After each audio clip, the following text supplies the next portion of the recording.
touch the sky. Well, you cry out and you don't know why. Come on now, let your feet fly.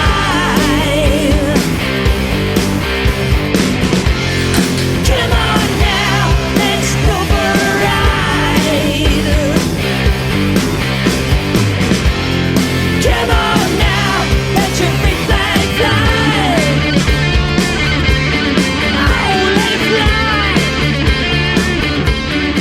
Come on, come on. Hey everybody. Hey everybody, welcome back.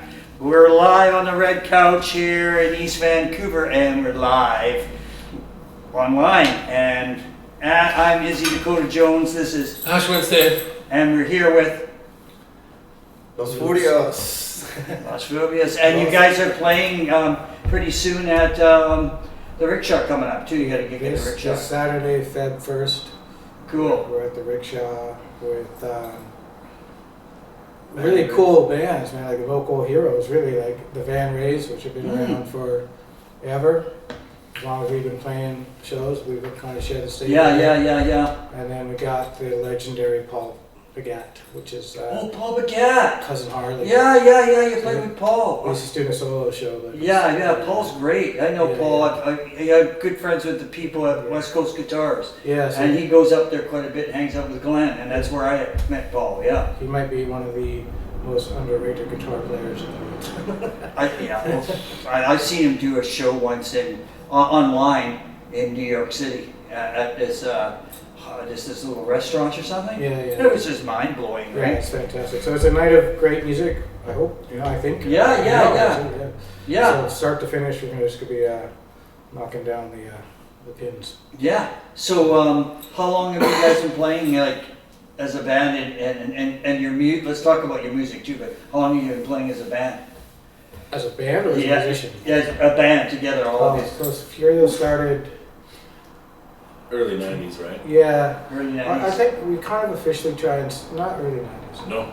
No, we try and officially say because 2002 was our first EP release. Okay. So late 90s we would have been. Oh, okay. Maybe that makes more sense. Yeah, so Trying to late figure 90s out. we would have started playing as a band, and then we're still together to this day in Wow. various configurations, of course. Yeah. Not everyone lasts. Yeah. When you play in bands a long time, that's like my bands. I think I'm the only original guy left. Yeah, you know what I mean? I got one of the original guys back.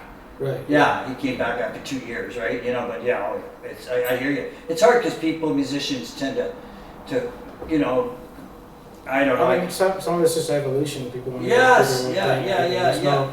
A lot of it's been amicable. Yeah, releases, exactly. and Yeah, that's fine. yeah. Some not so amicable. These things happen. That's Bonnie like, and I were talking about that earlier today. Hi, Bonnie. Like for me, anyway, it got harder, man. Like kids, and I still wanted to do it, and you can still make time, but then kids and work and people are starting into it. Oh, I'm not going out to shows. I don't want to. People burn on it though, man. But don't want to be part of the thing. Don't want to be part of the culture or whatever. but it's good that these guys are doing No, that. for sure. Yeah, And you and me and all of us and most of you. Yeah. For sure. That's real stuff. But I think that's where it gets Yeah. difficult. Do you guys got new, like over the years, how do you record? Like I just came out of the studio, so how do you guys, Well, write normally it we together do as a band? Yeah, normally we do the traditional way of, showing up in the studio. Most of it's been me and the drummer laying down bed tracks, and then we build on top of that. Yeah. This time so this show we have on Saturday night, we're actually releasing a vinyl Cool. recording of our latest album. Okay, cool. And that was done completely internationally. Yeah. Oh, good. Because I'm living in New Zealand right now, off and on, back and Oh. forth, and so I literally was recording my parts on my laptop Oh. in my bedroom, sending it to. And sending it to them. Yeah, and we were sending it back and forth. We built a whole album that way, from the basics of it, of like just ideas to like just recording drums in an open room like this, Yes. with a one mic in the room type stuff. Yeah. Built the whole thing on that and sending it back and forth to different members, and then finally I arrived in Canada. We went into a proper studio, recorded the drums properly, Mm-hmm. and then like a fancy studio, if you will. and out 2 days later, and then we just kind of, from then it just became tape trading, you know what I mean? We just Yeah. sending things around and back and forth, Yeah. and that's the way it went. So we recorded it like internationally and virtually, like, you know. That's very even cool. Gonzalo would be like in his own little, Yeah. We were all getting sent out to each other and yeah. back and forth, see how it sounded like, And then yeah. come to an understanding how you're gonna get the feel of it. And it turned out great. Like the album sounds great. Yeah. Yeah, It was- that's interesting. It was a Wow. crash course in brain Yeah. surgery.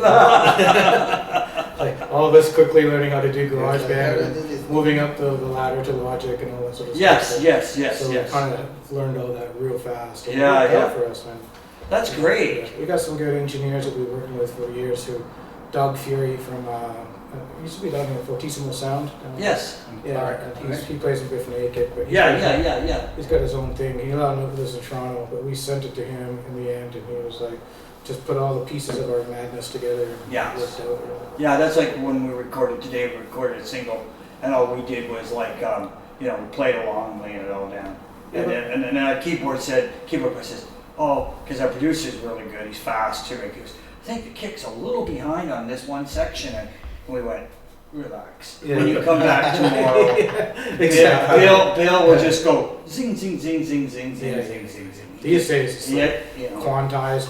It's just like you learn these things, right? It's like it's not like the old days where you're cutting tape. And, Yeah, the old days when you got big reels, right? Yeah, exactly. And you're going like, how much to buy that reel? Like, holy shit, right? But that's what I think we took on that challenge because we knew the technology had changed. Yeah. And it's interesting too. It's like we just interviewed Tommy Stewart here from Trooper, and Tommy, he's been around forever, and he's a great drummer, a really kind of solid type drummer, right? He can play anything. And Tommy just said the other day, he says it to me all the time, reminds me because he's older than me. He's like a big brother sort of thing. So he says to me the other day, he goes, you never stop learning. That's true. Yeah. And I just went like, well, because for a minute there I wasn't being, being a little stubborn in what I was trying to get across, and he just went, no, So it was interesting. I went, yeah, I guess, and that's with technology the way it's going. Especially now, because it moves so fast now, right? So Yeah. you gotta keep up, right? And keep learning the new stuff because it will be helpful.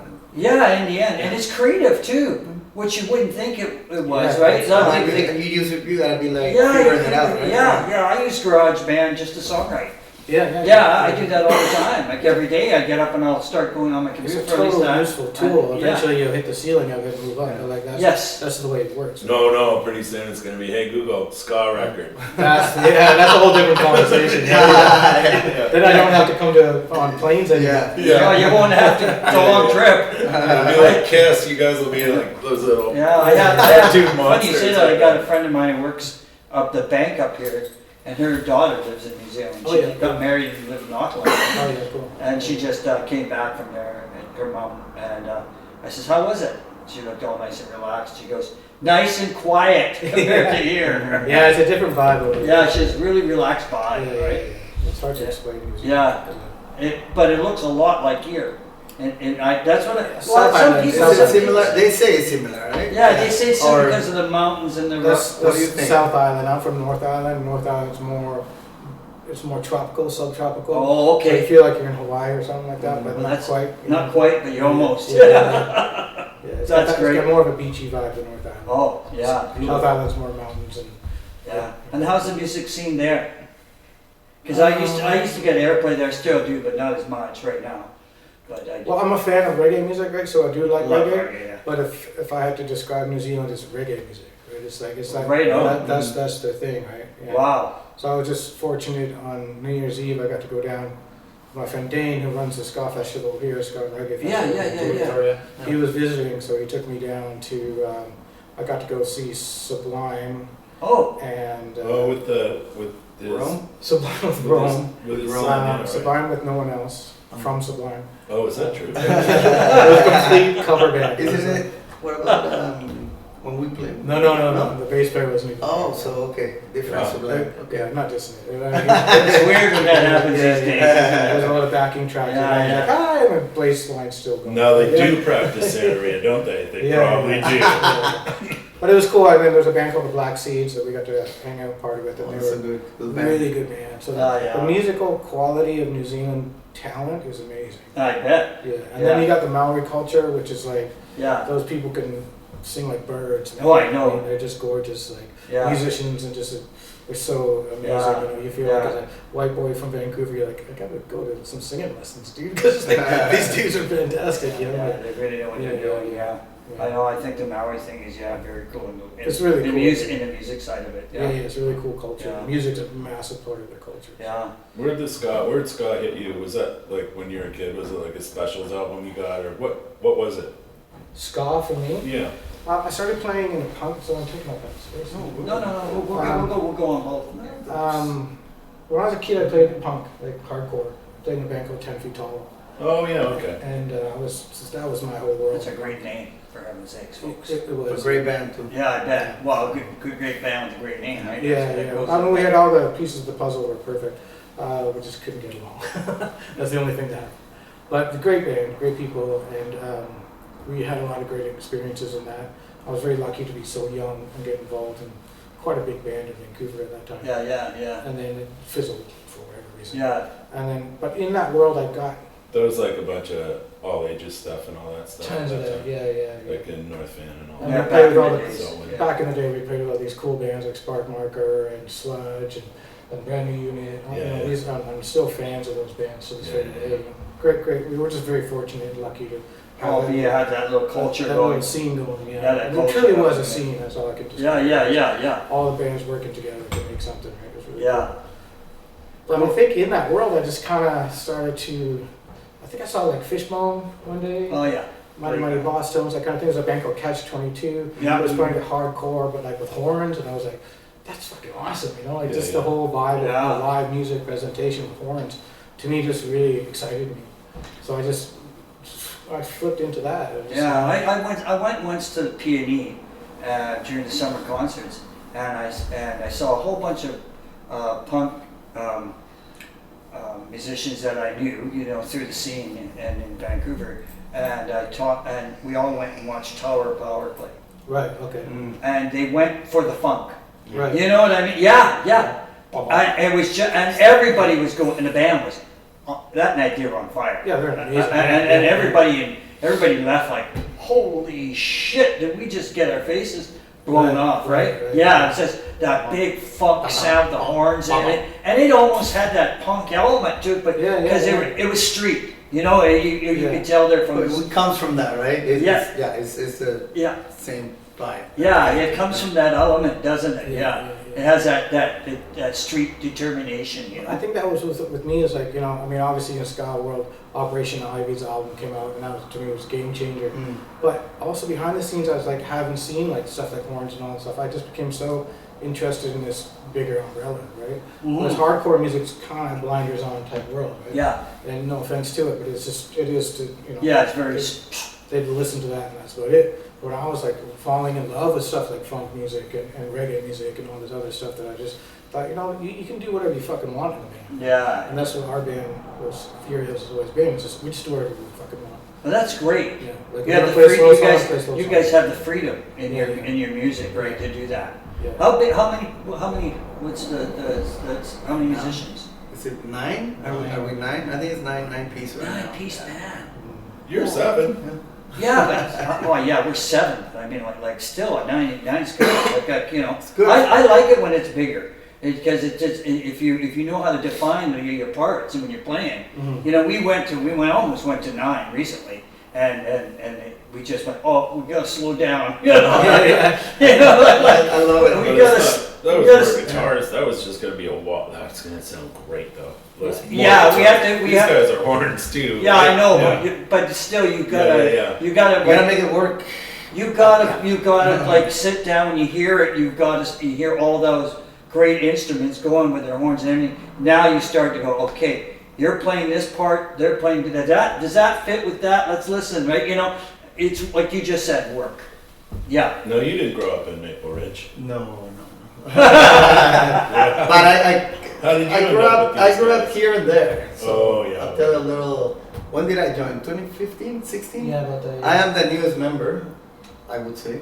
Yeah. Yeah. But When that's because there's no one else left. yeah.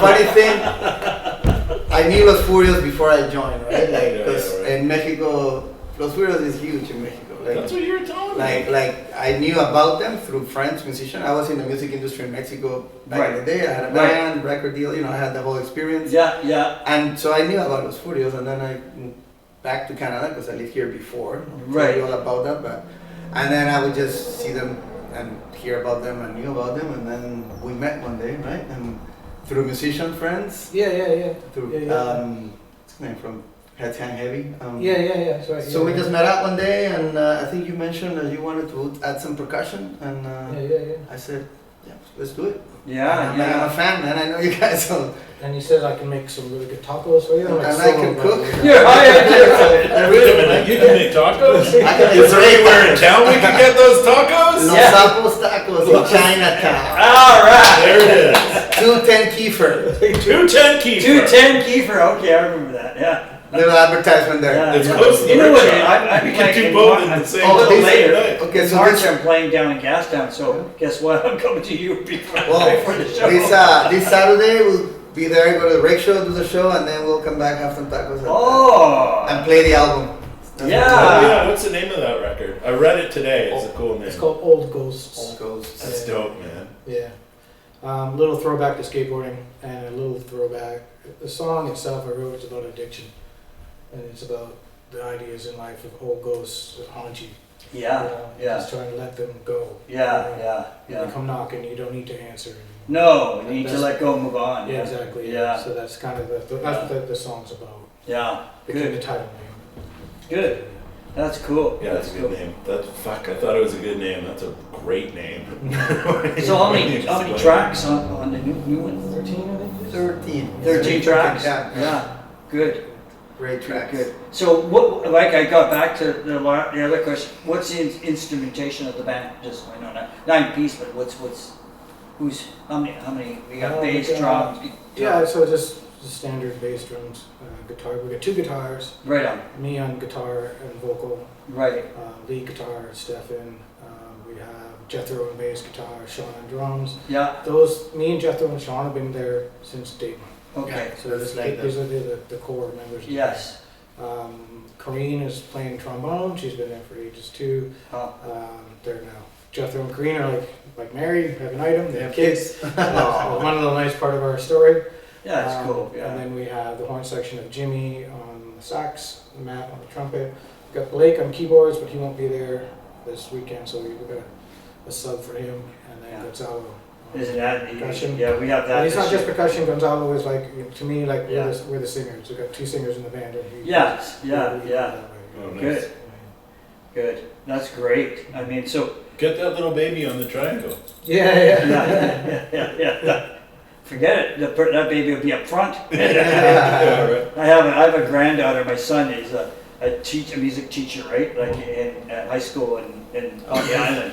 And my granddaughter's like, she's like one, grade 6. She's in grade 1, yeah.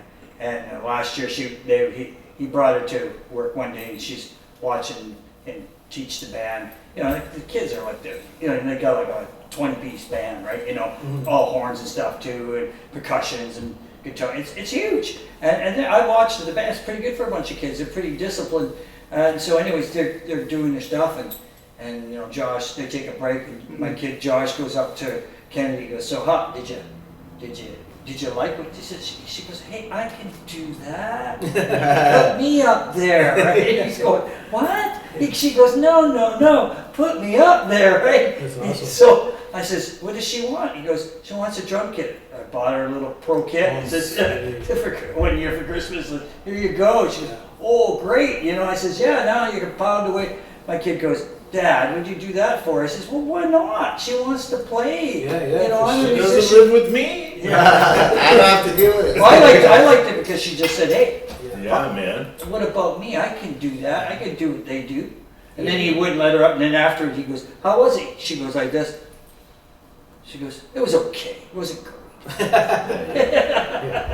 I brought my kids on stage. They love it. I just hear, "Hey, go take some of this." And They love it. I remember that festival and yeah, they love it. Yeah, it's that's just- great. Yeah. It's like my brother used to bring his kid on tour with him. Submission Hold. You remember Submission I Hold? do, yeah, they're a great band. Yeah, Andy's my brother. Yeah, Jen and Andy. Hi, Jen and Andy. If you're watching, you Yeah. should be watching. yeah, that's great. So you guys are just doing the one show at the rickshaw for the release? Is that the whole trip? So Yeah. people know? That's it. Well, right now, yeah, just because I live in New Zealand off and on, and so our show, I mean, back in the day, we used to play every weekend, every little nook and Yes. cranny of the city. I don't think there's a venue I haven't played. Yeah. But, yeah, now it's just slower, you know. Yeah, yeah, Like you're yeah. talking about, kids' life and Yeah. all that stuff. So we kind of pick and choose our battles now. That's So- good. But we're trying to build every February, we want to do a show at the rickshaw. We did it last year. Yes. We want to do it this year. And again, last year was a great success. Hopefully it happens again. Yeah. So come to the show.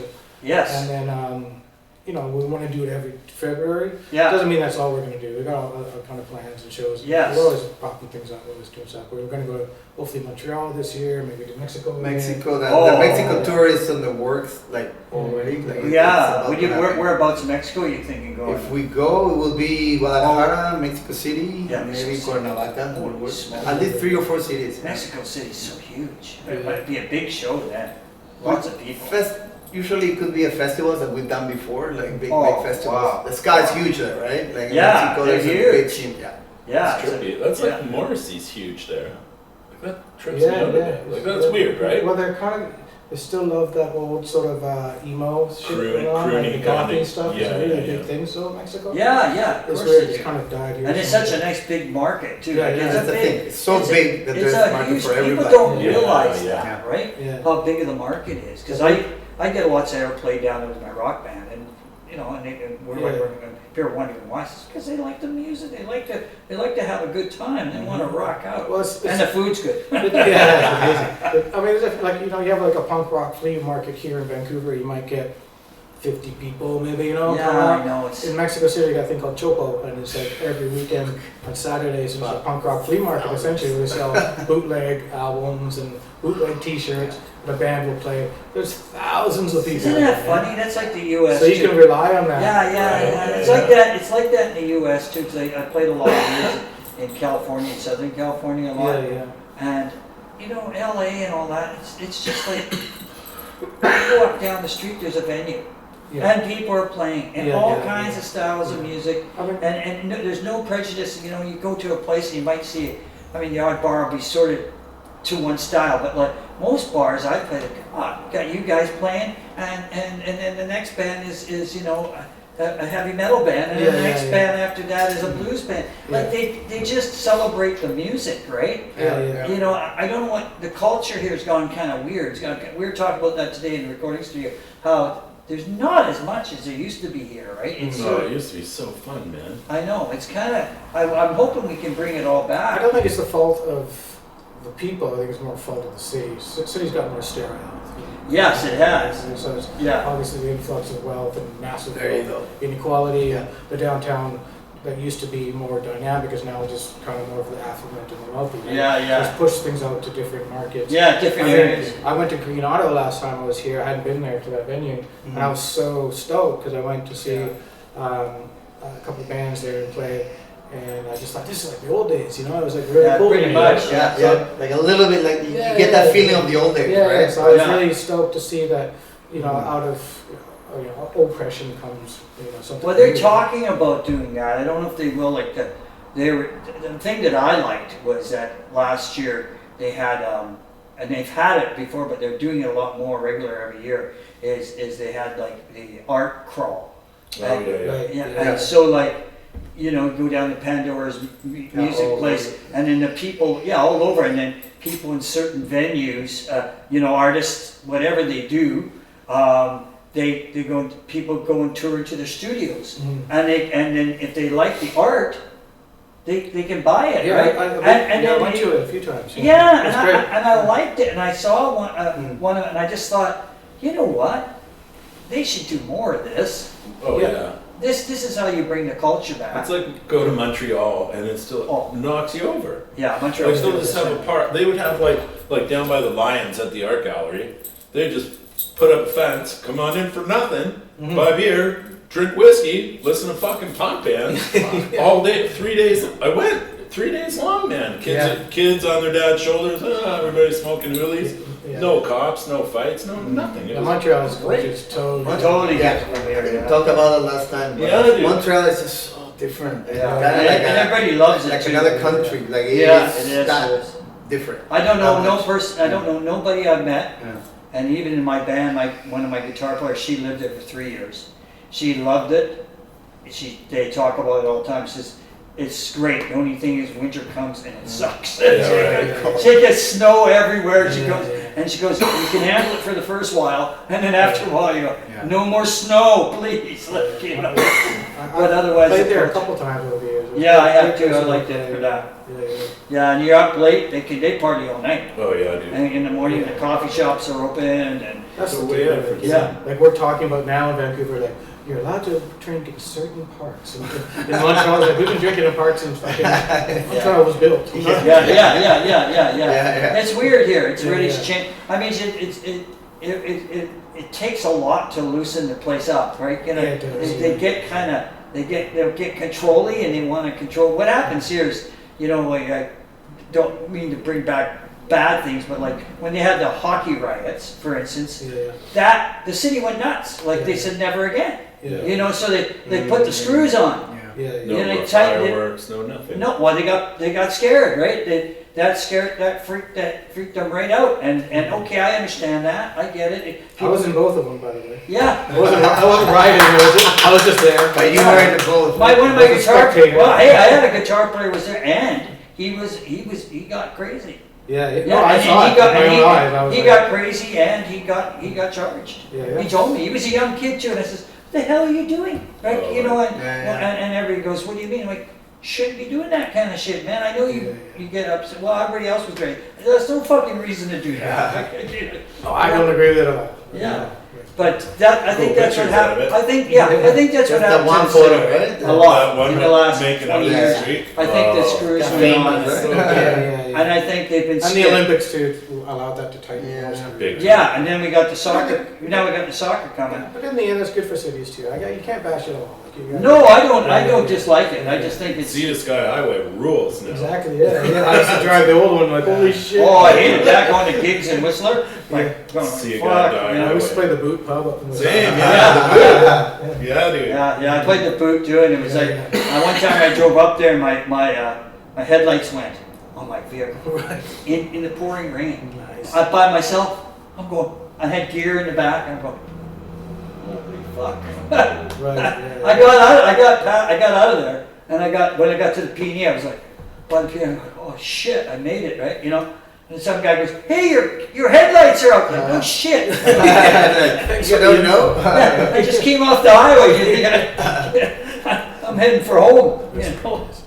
Wow. Yeah, that was a fun town. That place is. It's not like that anymore. Yeah. So when do you start the Mexican tour?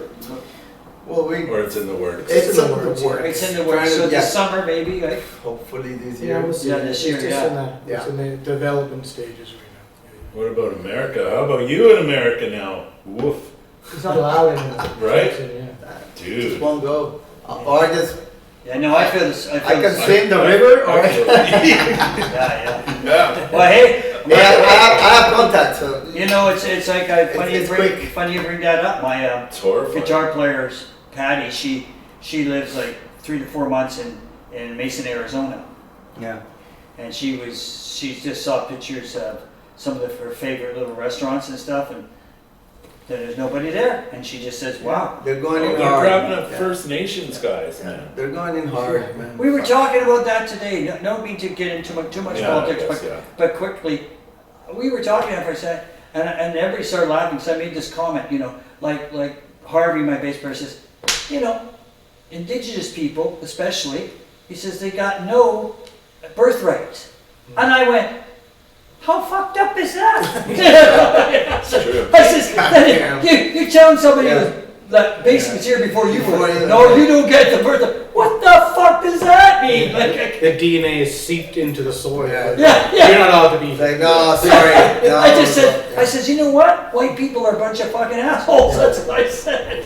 You know, and everybody start laughing. I go, I'm trying to put some humor on it. And I go, but it's true. You guys are a bunch of assholes. No wonder people don't like you guys, right? You know, after a while. But yeah. But so you guys, you're thinking of doing some cross Canada stuff. And I know what I want to ask you guys. So now you got a new songs coming out and everything. So how long do you in the process? How long do you perform that till you start writing again as a band and get ready for another? I mean, that's what we do. We keep going all the time, right? I think we're already talking about doing another one. Yes, Yeah. You start writing. I know why I like these guys. Because you guys, you're like me. Let's keep going. Let's just keep writing better songs all the time. Right? I think that's the thing is like our band's been around a while. We're pushing like 30 years, maybe 25 years or something. Yeah, I'm like that too. But it's like the thing about our band that I'm very fortunate about is that we've been through ups and downs as band, and people coming and going, ins and outs, and all that stuff. Like any band that has. The band that we have now, to me, I believe to be family. Yeah. Like we show up, like when we go to rehearsal space, it's all hugs and love, and we don't fight. Like we don't argue. It's all good. Nobody gets pissed off or mad at each other. We just enjoy our company. Like that's I feel that, and it takes time to get there, right? Because I mean, I've been here the shorter time, but it takes a while, right? But it's short. I think, short, not short, but the newest. It's funny when I say that in the news. I tell you, I'm the new that I joined like 10 years ago. It's like the Metallica with Trujillo thing. Like, I'm the new guy. I'm the new guy. But I know that takes time, right, to build that in a band, because I've been in bands before and stuff, and sometimes that's what happens is the not getting along part, it will get in the way, right? And so having that, like Kyle said, kind of family feeling, like everything's all good, that's fucking key. That's what's good about you know what, that's so good. That's so good about a band. That's like if you want to talk about bands like that, family unit sort of thing. That's even like when the Beatles, for instance, broke up, right? And they were saying, they're suing each other, they hate each other. Yeah. They never did. Then you see interviews later in life, those guys would meet up and go and have coffee and hang out. Mm-hmm. They weren't play on each other's records, write songs for each and every individual. They didn't hate each other. They said it wasn't us. It's our lawyers doing all the business and screw it. The labels and everybody trying to make it look like we hate one another. Sells newspapers, right? Yeah. And he says because publicity. Like Paul McCartney says, I never hated John for leaving. John left because he wanted to be happy with the woman he was with, and she was a strong woman, and he needed a strong woman, and I got that because he was my friend. And I just went like, fuck, why didn't you say that 100 years ago, Paul? But I guess Paul was playing the game, but right? I think sometimes in bands too, there's songwriter versus songwriter, and people vying for their position and all that stuff. That does happen. It does. I think in our band that we're kind of beyond that. I tend to take the lion's share of the songwriting, but I'm always like, if you got a song, bring it in. Just bring it in. I do that. So I don't have this attitude of like it's just me. Like I want our input. I've always enjoyed that. Our new album that we're talking about doing is good. I said I'm going to write one song, and I want 6 songs on the album, but I'm going to write one. Good. So I just push everyone else just throw their stuff into it, right? And I think that's how you keep bands alive. This one's all congas. Yeah. I mean, it's just a fool. There's always a veto, right? You always have that right to say, man, I didn't know so much. But maybe it'd be great in all conga songs, Just double percussion, congas, timbales, and bongos. It's just that's it, right? It's like, what's that? What was that? Turn it up. But I think that's how you keep. No horns today, just the percussion. You guys go home. But I think it's how you keep bands alive. I think you're right. I think either That's what I mean. Stagnation is the problem. Well, that's why people ask me. They say when I've had my bands going, not just I don't consider just my bands, but my experience of it. And I let everybody bring stuff in, ideas in, and I said if I didn't let people do that, I wouldn't be in a band. No. I would be a solo artist hiring musicians. Yeah. I have the respect of musicians like you guys. I would not, not pay you. You know what I mean? But when I says no, so bring in your ideas. We're a melting pot. We create the songs together, and hopefully we have lots of fun doing it. Yeah, the last album we just put out was just out of default, I wrote most of the songs on it. Right? Yeah, it happens. And that's just the way it had to be because it was such an odd dynamic of me being on the other side of the world and not being able to rehearse and stuff. So I just kind of did it. Stefan, our guitar player, wrote a few songs for that. But it still was a collective. It still was in the end a collective with ideas and stuff. That distance speaks volumes for the love of the thing, man. Yeah, yeah. Like, it really to does. figure out how to do that that far away, dude. Like that's. No, that's pretty good. Yeah, That also shows family too. Yeah. That was the deal. Is like, you know, it was either we do it or we don't. That was the only choice in the matter, right? Yeah. So either we do this and we just figure it all out, or we don't do it. Yeah. I think we did it, and I'm proud that we did it. You know? Yeah, and that's where like you said that everyone shows up. You know, when you would, you know, Kyle was doing the stuff and sending out messages. We're all in different places, and it's like we need to do this, that, and be ready for this, and everyone shows up, and because for the same for the love of it, right? Yeah. Our keyboard player Blake, he has a studio literally right there. Like you could walk to it from here. Oh, and he's got this little garage studio, and that's he would bring in the horn section and record the horns, and good. he helped produce the album for sure because he was on this side of the world. Yeah. And I'm on the other side, and we're on the phone all the time. It was just it's a crazy experience, to be honest. Yeah. I'm not sure if I would recommend to do it at all, but you know, at the same time, I'm glad we did. You know? One of my homies, Jerry from Blasphemy, had this band Blasphemy Go to Christ. Super weird name, but those guys too. Germany, Brazil, like all over the place, man. And same idea, and it just came out. I mean, there was a period of time where Slayer hated each other. They couldn't even be in the same area. Bands are And like they were just recording in different spots in the world, and putting out albums and getting on stage. Like, that actually, Walking out of stages, separate ways. Oh yeah, I don't know if you bands. ever heard these old blues artists. There's these two guys called Sonny Terry, Brownie McGee, and they're like really like 1920s, right? And Delta kind of blues, right? And they played together from like the 20s to the late 70s, early 80s. So they've been together over a span of almost 100 years. I'm saying it's almost like that. These guys couldn't stand each other in the last 30 years of their lives. Yeah. They hated each other. But, like you just said, they come on opposite sides of the stage. They never showed up in town on the same together. They came separately. They stayed at separate places, but they hated each other. So what they did, the funny thing, everybody knew that. Like when you go to see them, I saw them once in North Van at a place called the Roller Rink, and it was like a blues supper club sort of thing, right? You know, jazz blues supper club. So I went and saw it. I play harp, and Sonny Terry is just an amazing harp guy, and he had this big belt. And he had harps, all different keys. So Brown, he can't see. So this is what's interesting. He can't see. Brownie's crippled. So they're both handicapped, right? So Sonny would, like they bring Sonny and he sits down in a chair and you can see that he can't see and he's like, like this and he's touching stuff, making sure he's okay and everything. And Brownie would sneak up behind him. It's part of the show. Take his harp and put the wrong keys in the wrong place. And so then he started play the rock. Pulls out another.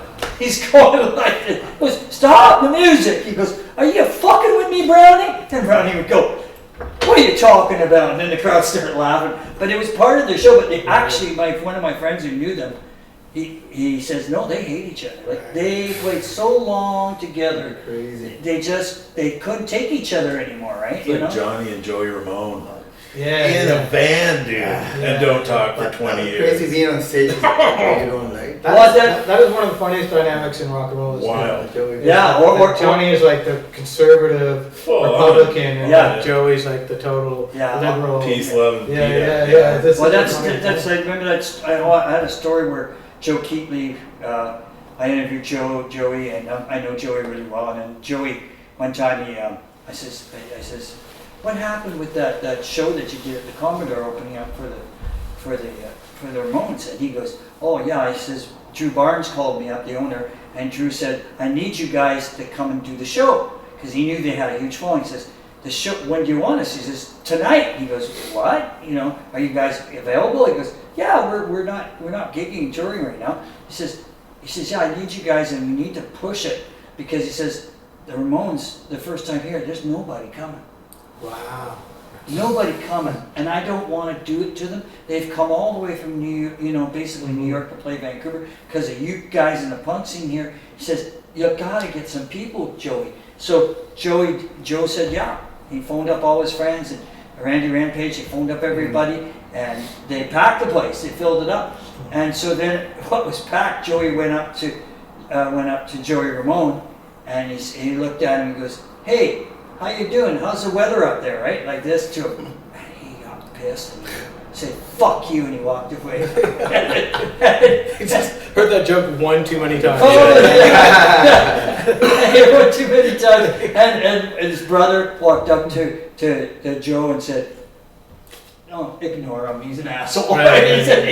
He says, pleased to meet you, thanks for helping us out tonight, and Joe said, I'm a big fan of you guys. And he goes, Well, that's a funny thing too, is DOA. So what they did at the Commodore, they did that in North America.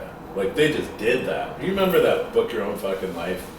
You could get that book, and that's how you get all the gigs, right? Yeah. Phone Sure. ahead, oh, there's a couch, you can go to this Yeah, couch or whatever. yeah. Or however that came, like That was through through Maximum Rock and Roll. Roll. Yeah. yeah. And a lot of that stuff was all the bands going, well, DOA went through, hey Joey, where'd you go? Where'd you stay? Black Flag would go, oh, where'd you go? Where'd you stay? Yeah, well, Joey did that. He Man. He set that up. I did that in the early days without knowing that he did that. And then how I knew he did it was like when I go and play in San Francisco or somewhere. Like how I did it was I picked there's this bar in San Francisco. It used to be called Paradise Lounge. It had everything, ska, punk, rock, blues, jazz, everything. 4 floors. It's a warehouse. Wow. 4 floors. So 4 stages. And the 5th one was a little jazz bar on the top. Cool. So I phoned it and I says, hey, we're doing a tour. We got a brand new single out. I need to play a gig in San Francisco. The lady calls me, she goes, send me your stuff and let me listen and I'll tell you. Mm-hmm. And calls me back and goes, yeah, I want to book you guys. We said, oh, great. She goes, yeah, we'll put it on a night with these 2 bands that really draw to help you guys, for you to push you guys, right? She goes, but I want one thing. I says, what do you want? She goes, I used to live in Vancouver, so there's a connection. My dad used to be an architect, and he built some of the buildings in Vancouver, downtown Vancouver. I says, oh, where'd you live? She goes, North Van. I says, oh, okay.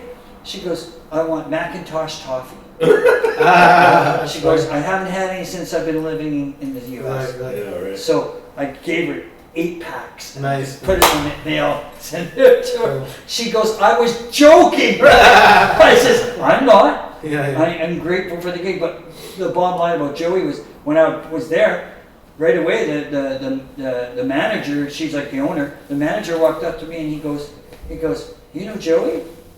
And I says, where, from DOA? He goes, yeah. I says, yeah, I know Joey I know Joey, yeah. He goes, you did the same thing he's doing. In the early days, he booked all that by himself. Oh yeah, he did. And yeah, he did all that by himself. He told me. He's an actual, he's an icon of the city. He's, well, when I interviewed him, Yeah. first thing I said to him was, I think I'm talking to the Godfather of punk, Yeah, right? absolutely. I says, he smiled, he goes, Joe, thank you. I says, no, I really mean it, Joey. I went to see him last time I was in town at the Commodore. It was great. My buddy Patty plays drums with them now. Patty Oh, Dunn. cool, yeah. So he's been with them for a long time. I grew up in Maple Ridge. They moved to Maple Ridge in a band called the Rusty Nails, and my band and his band used to play shows all together. For Yeah. many years. We were just old friends. So I'm really happy to see him hitting those skins. And Yeah. Because he was such a lover of punk rock music, and it's like, and he's still doing exactly where his heart belongs. So it's cool. So do you guys do the same thing? Do you set up the shows yourself, or you got somebody doing that for you guys now? Most of it's done ourselves. Yeah, that's But great. I think the only bit of fortune we have is that the phone calls come to us. Yeah. That's even better. Yeah, So, I mean, that has to be, I know a lot of bands out there struggling trying to get gigs and stuff, but we get like this show we got, it was the Rickshaw contacting us. Hey, we got this date available. Do you want to play? I'm like, happen to be in town. Let's do it.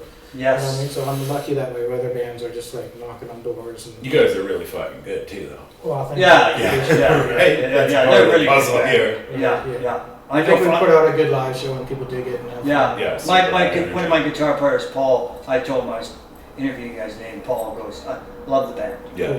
Love the band. Totally love the band. Yeah, I think we're proud of our reputation in the city. Like we're kind of So if you need any bongos or anything, Paul works in the drum section. He's a guitar player, works in. Ask for Paul. You need any percussion stuff, talk to Paul. He's great. He'd come and see you. You'll go like, come on in. You know? Yeah. But yeah, no, I hear you. That's great that you do that and you got the calls coming. That means you guys, people appreciate what you guys are doing, right? Yeah, we've hammered the nail a long time, right? Though Yeah. that's the thing. Like we played every little corner of the city. Yeah. I guarantee it. Like like. What was your favorite room in Vancouver? One of them's got to be the Commodore, at least. I played Commodore a couple times, so that's like more of a big giant thing. I have to say the Railway for us because for us when we first started as a band, the Railway was unattainable. Okay. We were this little band from Maple Ridge, right? Something of the Railway is such a history in the city, and then we were finally, I think Janet was her name. Janet was Janet used to manage. So she finally gave us a Wednesday night, or Wednesday night. Yeah. She was tough. Janet was tough. Yeah, you couldn't she had a tough lady. lady. Yeah, you couldn't just go get a gig at the Railway. No, she was eventually very had to tough. get accepted. Very demanding. Yeah, and we got accepted for the Wednesday night opening slot. And we're like, oh, great. Woo! So we did it, and then, you guys are pretty good. I'll give you another Wednesday, and then another Wednesday, and you got more heads through the door, so maybe get a Thursday. And this went on for a long time. Yeah. And then one day we were playing Friday or Saturday, and someone came up to me and said, "We're sold out." Fuck yeah, dude. And I said, "What?" They said, "Yeah, we're sold out. We sold out the Railway." And I was like, my heart just was skipped. Yeah. This is like, to me, it was like this moment in history of me just slamming away on the hammer. For me to sell at the Railway Club, it was just insane to me.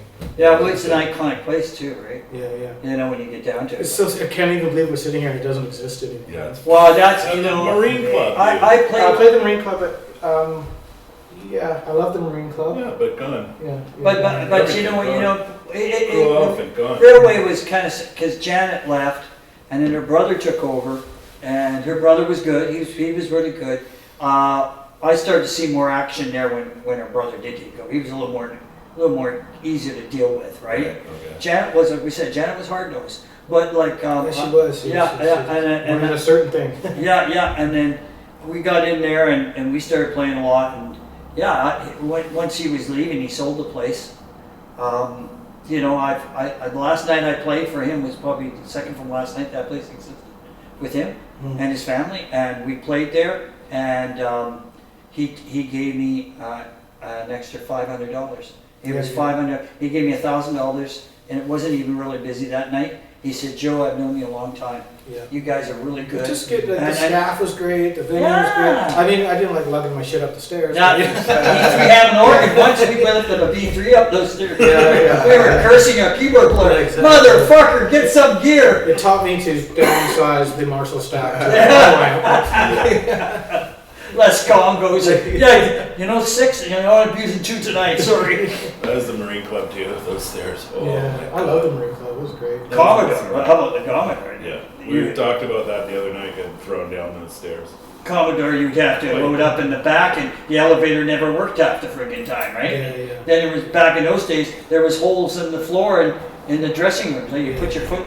Oh, fuck it. This place is a disaster. What happened, right? It's definitely a little more corporate. Now it's all corporate because Drew's gone, right?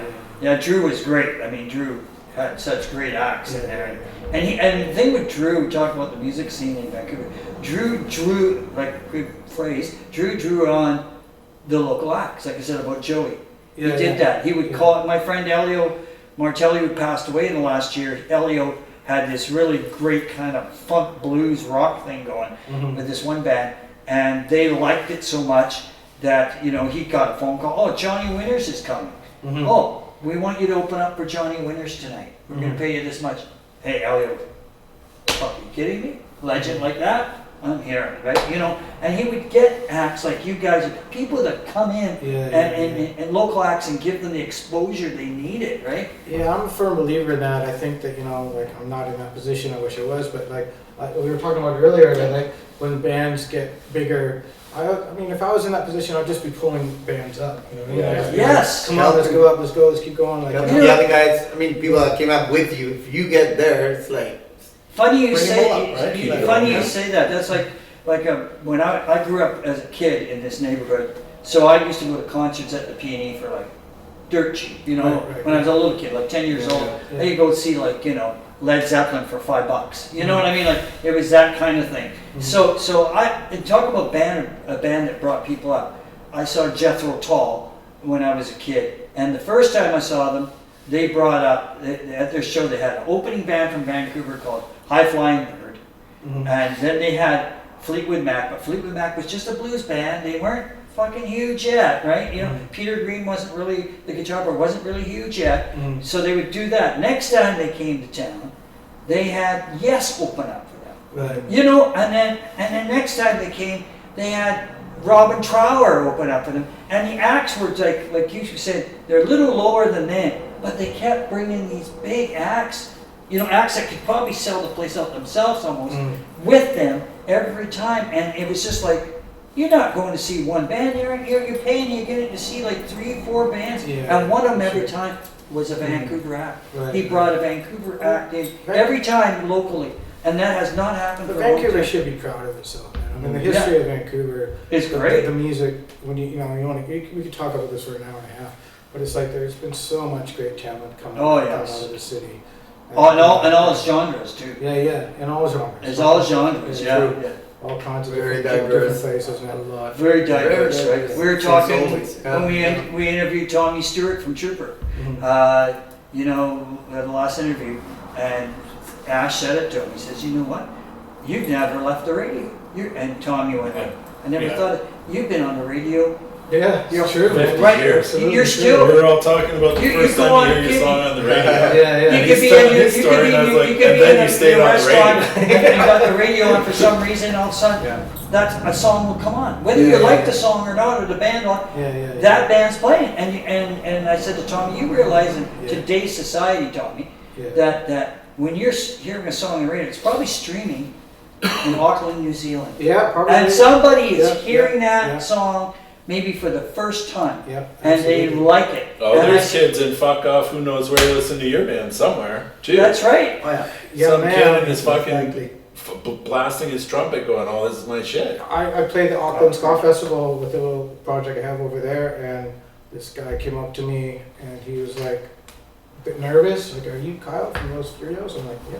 And he's like, "Dude, I grew up on your music. There you I'm go, in right? fucking Auckland, you know what I mean? Like, it's like I'm on the other side of the world, literally." And this guy was That's like, so cool. "My friends and I used to that fucking Warning Shot album would just spin around in circles, man. We wore it out, you know what I mean? Like, so stoked that I was, you know, and I could become friends with him. It's like go drinking with music. He's a musician too. Go drinking with the guys from Blasphemy, who, how the fuck is it Blasphemy that's still around? Right, and just, like gods around the world. Yeah, and yeah. the Groms that come up to him, it's mind bending.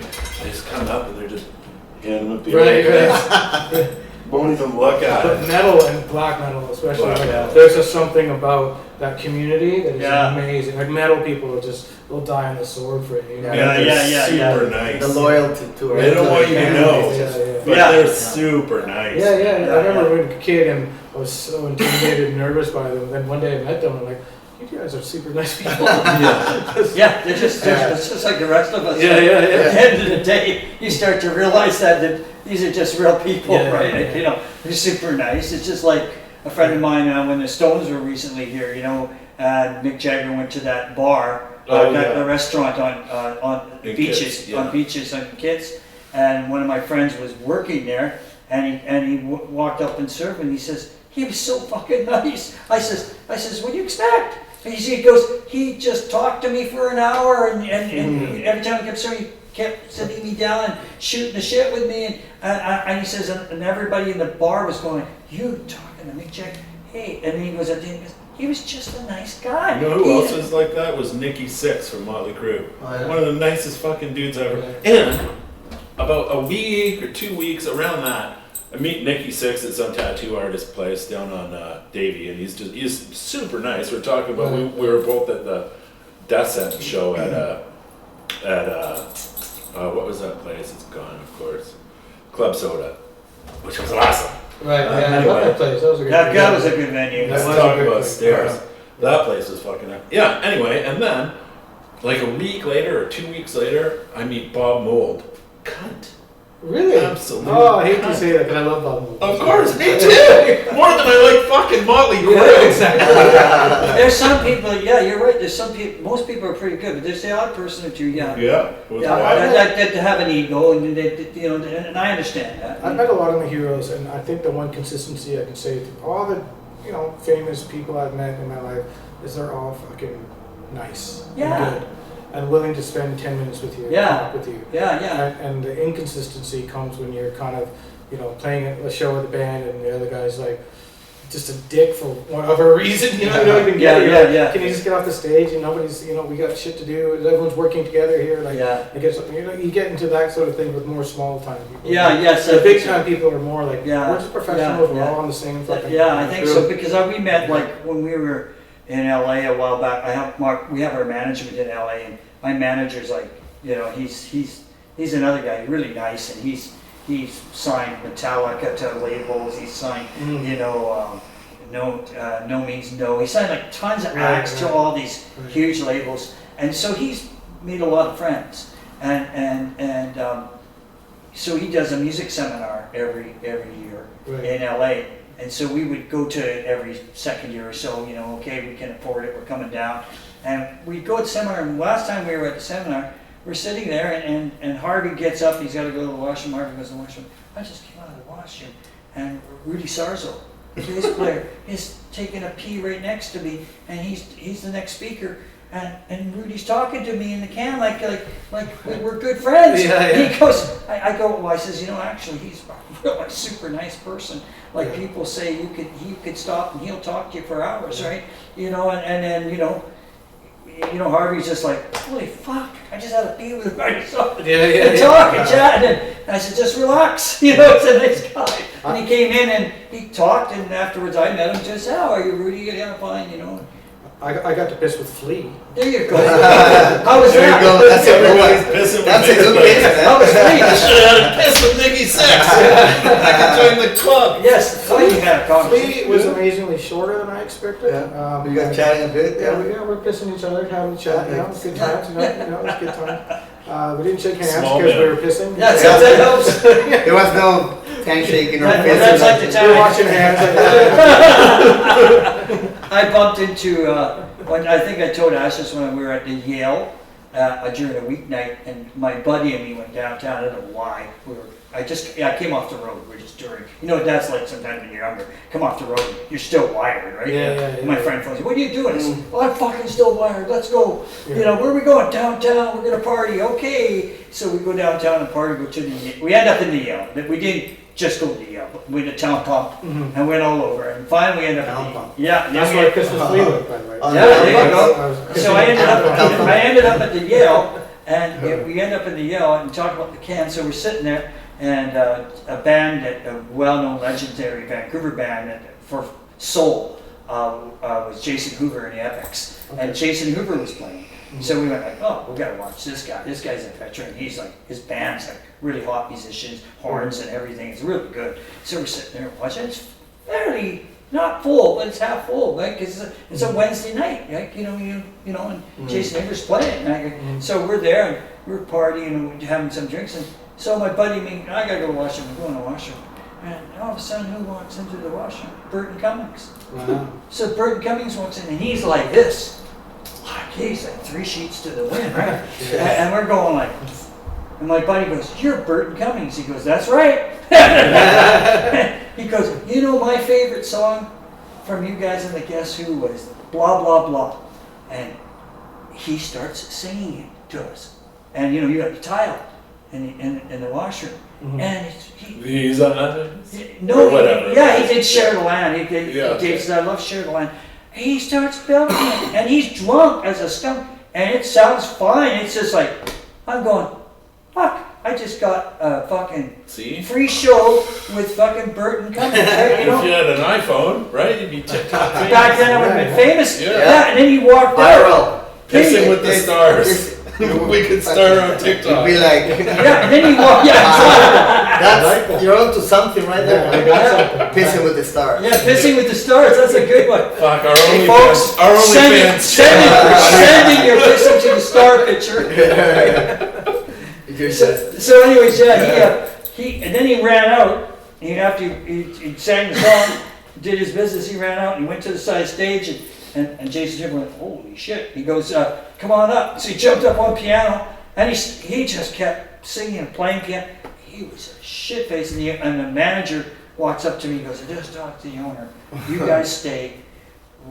We're going to, all of us in here, it's closing time, we're locking the doors, we're going to party for the rest. We stayed to 5 in the morning, just Jason Hoover and Burton Cummings playing and the band playing, and then I went up and sang a couple songs. You gotta love the lock-in, man. Yeah. They locked the door and he said, let's have a party, right? I'm going, Wednesday night? Yeah, you know. It was fun, yeah, it was Remember great. when they shut down the Lunatic Fringe? Remember that across from Kingsgate Mall? Yes. Right, yeah, I played there, yeah, that's right, yeah. Yeah, that used to be Vancouver's Tonight. There was two, right? Two With, upstairs. what was the name of the downstairs. guy who used to promote that? He just passed away, unfortunately. Yeah. Clyde. Oh yeah, Clyde did, that's right, right. yeah, When Clyde, yeah. Yes, Clyde did, that's Yeah, right. Clyde was like, he used to run that place almost, you know. Yeah, We used yeah. to play there with Billy and those with the Halos a lot. Right. But anyway, we get the call. We're shutting it down. That's it. It's over. And we lived two blocks away. Get in here. We all came in. Drink everything. Oh fuck. Okay. Have a drink. Smash. Another one. Smash. We just fucking destroyed the place. Legally destroyed the place. Right. Anyway, locked the door. I guess that's the story I'm telling. Yeah, People pissed. that was the end of the place, yeah. Oh, it was the end of it. They have to open up the next day. Like, Yeah. oh, sorry, the wrong date, fuck, wrong we date.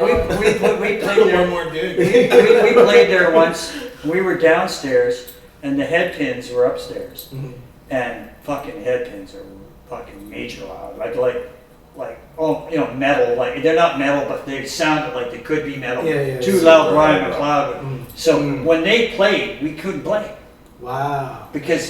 and we were loud, and we're Yeah. going like, we can't play. And we walked up to our sound, and can't fucking play.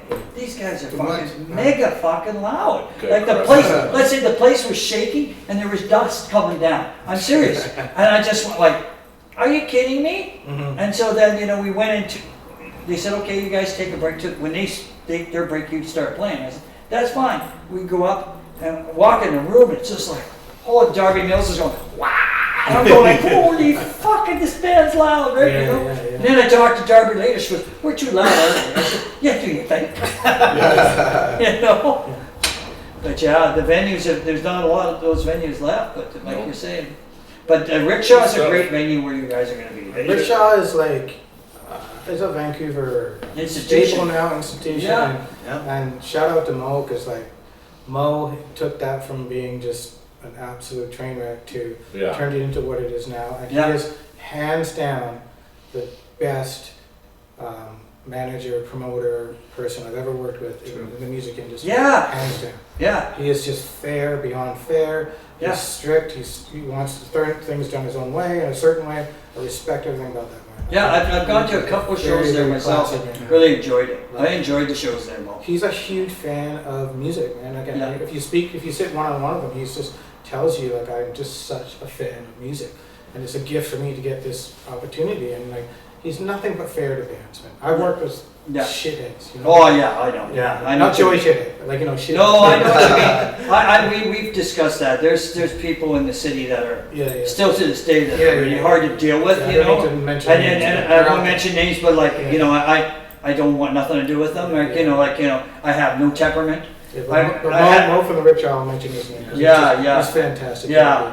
Love him. Yeah. I remember. I just won't mention the guy's name. I had a guy once. We were playing for this promoter, and he walks up to me and he says to me, you know, that microphone you're using, that Shure 57, you shouldn't use it. You should use a 58. And I knew he was a prick. Everybody told me he was. Mhm. And I just looked at him and I says, yeah, who's doing the fucking singing tonight, asshole? Right, yeah. And everybody went, oh, he went, whoa. I went, no. You don't tell me what to do tonight.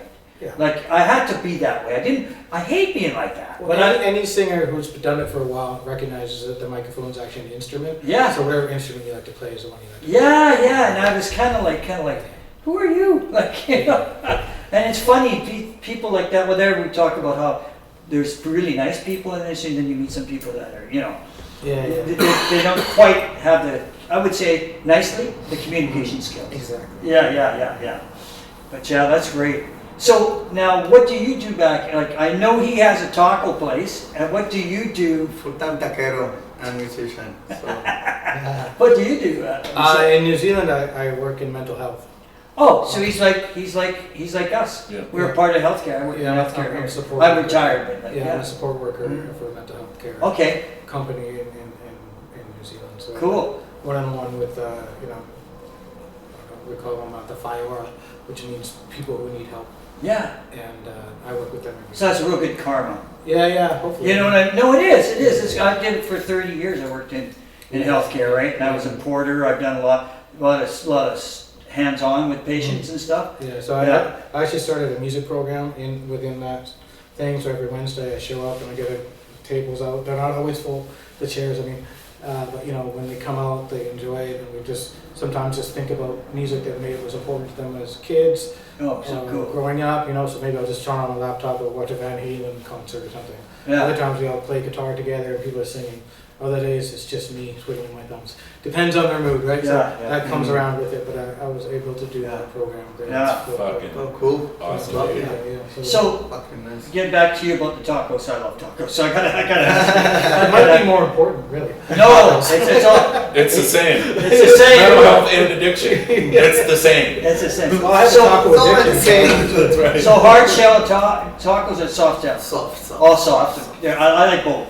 I'll take either one. Yeah. I like So- them both too. This is more traditional street style, like in Mexico City style. Type. Okay. Real corn, soft shell, just loaded with meat, and then the salsas.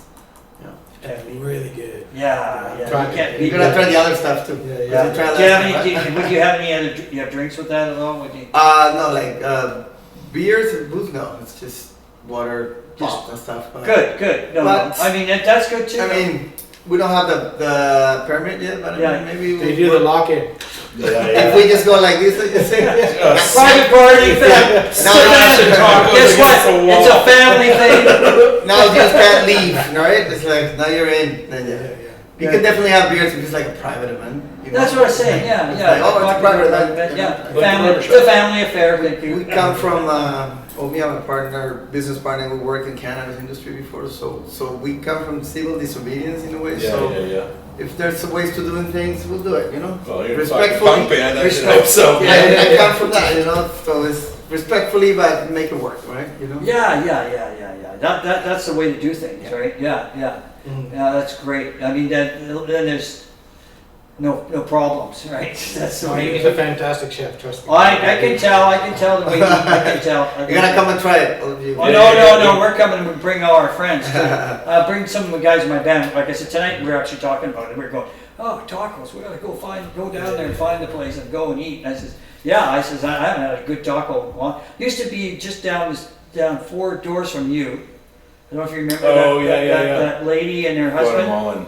Guatemala. here? Yeah. Yes. Yeah, You they remember closed, that? eh? You remember them? Yeah.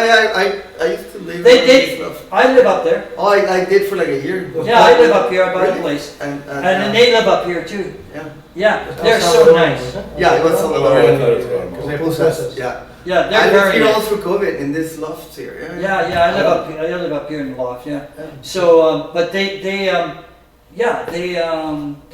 food is so good. It was great. I would come and order like whatever 4 to go, and then go to the Laxa King, get the soup, and then just go up and have pupusas and the soup from the. Oh, it was amazing food. And then when they did, I see the couple because they're retired, and I go, you guys, you shouldn't have retired. It was great homemade stuff. It was. It was the best It homemade. was like you could feel the heart there. It was. Yes. Yeah. It was very good food. I think our band has toured Mexico 6 times, and I think when we get back and we're all sitting together, we don't really talk about the shows. We talk about the tacos. Talk about the food. We have some cool videos. That place, We go to the taquerias are part of the whole. It is like, part of the whole Furios thing. tour. It's like we're going Yeah. here. I have a video of that. We're all just like, oh shit. Yeah, when I was in LA, I went to a couple places like LA's got great stuff. Oh, it's you know like, what? It's just like in Mexico, honestly. It is. I went to one place in Malibu, poor Malibu burned down, and it was right on the water, of course, where they burned down. But there was this one restaurant, and I just stumbled into it. We were staying in Malibu, and then driving into LA, and we went. And this place was like the tacos were great, fresh. I mean, the guy was getting a fish right out of the ocean, for heaven's sakes. I mean, I can't get any better on the fish tacos. Yeah. And then he had the guacamole that we just like made it right there, there. It was so fresh. I just went like, this is one of the best meals I've ever had. Like, how did I fluke on this place, right? You know, never saw that place again. And I don't know if it's still there. Might not be now. Well, it won't be there now because I'm hurt. No, you gotta go check him out because he makes great tacos. Yeah. 210 Kiefer. 210 Kiefer. 210 Los Sapos Kiefer. Tacos. 210 Kiefer. After the show on Saturday night at the rickshaw. Pre-party and after party. We close at 3 a.m. so you can Lock lock in. in. Lock in. We'll put those Furios vinyl on and have beers and tequila and tacos. So Well, and everyone will pee. well, everyone, we're right in that alley, so I mean, Oh, nice. we're in Chinatown, so Yeah. there's- So there's still tickets for sale for the show coming up, you guys? yeah. I Tickets bet. are definitely for sale. They're moving good. I bet 20 they're doing bucks. good, too. Yeah. That's a an great. It's awesome only price. $20. Yeah. That is fantastic. Well, I don't know. No, it is. It's good. I mean, you know, in the sense that for people to come and listen to music, it's great. I mean, nowadays you're paying like hundreds of dollars to go and see I it. don't understand that. I shit, don't so, understand that so concept of I don't know. money. I'd rather people come to see me play and, Yeah. and be at home like, I don't want to spend $75 to see them. Like, Yeah. make it 20, come in.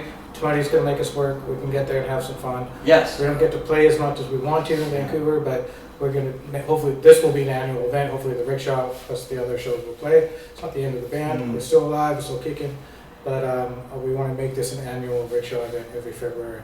Good. Which is based on family days, familia, right? So we're Yeah, going to do yes. a family, Furios familia every Furios Oh, that's Yeah. brilliant. Yeah. That's So so every good, February. man. So last year we had Kalama? Kawama and Guys. Dirt Strip Devils. Drag Strip Devils, yeah. So this year we got the legendary Papagat and Yeah. Van Rays. Van Rays are like, Batteries are cool. yeah. I mean, you know these guys. Yeah. They played in multiple bands throughout the years, and they're just Yeah. classic Van City musicians. And, Yeah. you know, they're talented as fuck. And Yeah. I'm happy to be part of it. Yeah.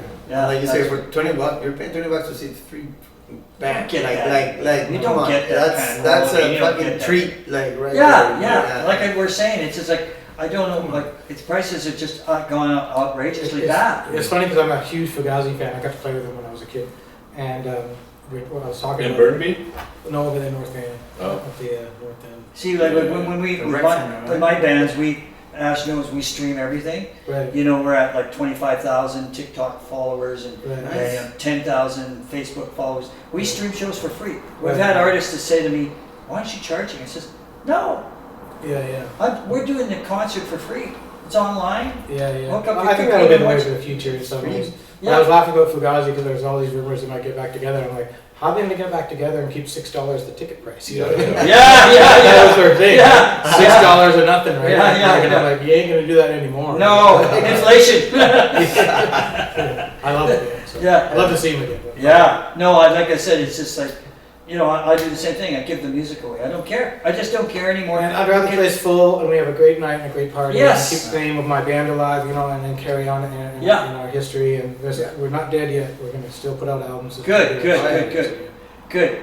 Well, coming down and check these guys on February 1st down at the Rickshaw. All right, and you know it's going to be a good show. And later on, we're going to. And it's the end of dry January. Yeah. Perfect timing. Yeah. Perfect timing. Come These up, guys are that's drinking my awesome. vodka. See, I I've can't been drink ignoring the February thing, the Right. January thing. Forget it. We're going to drink all the booze out of the rickshaw, right? Oh, that's right. That's right. Thank you very much, you guys. Hey, thank you. Thank you guys for having No, us. thank you. You guys are For sure. Awesome, dude. Absolutely. Peace out. Bye. Adios.